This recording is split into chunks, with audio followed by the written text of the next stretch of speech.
Welcome to your Daily 5 for Wednesday, June 19th, 2024.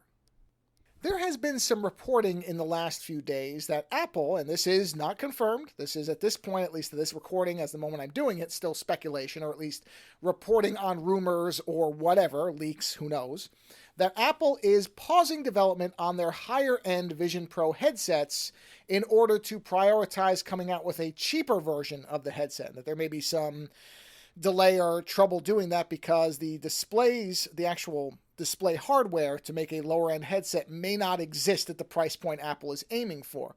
But no matter what, that they are basically putting a stop, at least for the moment, on the higher end VR headset to prioritize coming out with a more affordable option. I don't know what more affordable will mean, but that's what these reports are saying. And a lot of people are attributing that to the fact that the Vision Pro has not had the adoption rate that Apple perhaps thought it did. There have been a number of negative reviews, and even the really positive reviews often have a caveat somewhere within them that say, wow, this is really great technology, it does really neat things, but there's no way it's worth $3,500 to anybody right now. There's also been slower rollout of materials for it than some people had anticipated. And so I was thinking about the Vision Pro headset. I was thinking about the WWDC announcements around Apple Intelligence, AI. I don't think that's nearly as clever as some people do, but that's fine. And that the Apple Car project was canceled within the last, year or so. There's been a couple of things where these are products that were never formally announced, but that we've heard, okay, these internal projects had now been done away with. And it made me wonder, because a lot of people, when Apple had WWDC coming up, a lot of people said, well, Apple's going to have to announce something with AI. They're way behind, and they're in trouble if they don't announce something. And I wonder if Apple didn't actually view all this AI hype cycle nonsense as doing them an immense favor, because the iPhone has largely plateaued. It's still the most popular phone, I think, in the United States and in many other places, but nobody's really excited about it anymore the way they used to be. Apple, for all its work with Apple Silicon and some of the stuff they're doing on the Macs, they don't seem to care about the Mac that much anymore. There's not the enthusiasm there that they keep saying there is, but you don't really see it.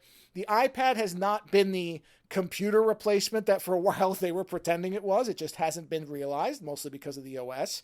And I wonder if Apple internally has been struggling with what their next big thing was. And the only thing that was panning out, at least in terms of the tech being able to back up some of the claims, was the Vision Pro, but they just couldn't get it to an affordable rate and they had to release it as it was.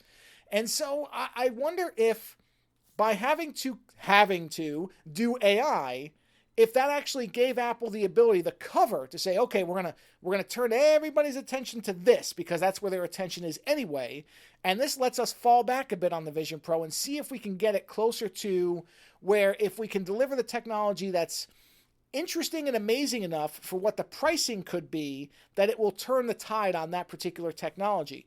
And they can just float along with AI because, honestly, it's such a turbulent space that if it doesn't do well, so what? And if it does great, so what? Because there's such peaks and valleys in the whole AI space at the moment that, I don't think Apple's going to really screw it up, but they're in a good position because they don't honestly have to depend on it the way some other companies and some other products do.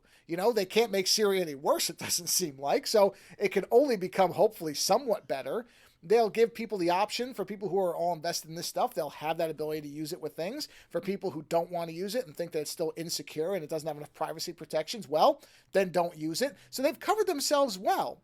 And I wonder if that has given them, again, a bit of cloud cover to be able to retool the Vision Pro headset and hopefully get it into a better form. I don't know. This is all speculation. I have no insider information. I haven't seen anything else where anybody's saying anything to that effect. But that feels right to me, that Apple has been struggling to be able to come up with something that will get people excited.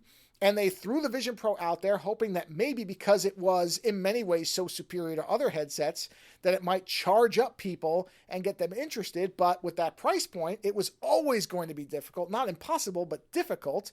Most people just don't have $3,500 laying around to spend on a VR headset that, let's be honest, doesn't do all that much. You can run through all the apps on the Vision Pro pretty quickly, unless you want to do this immersive computing, which I don't think most people really want to do in the long term. So this may be a case of something outside of Apple's control actually giving them a nice breather. So we'll see. I don't know. That's just my speculation on it. I would be curious. Read the article I linked to here, and you let me know what you think, because it's just a theory, but I kind of like it. Later.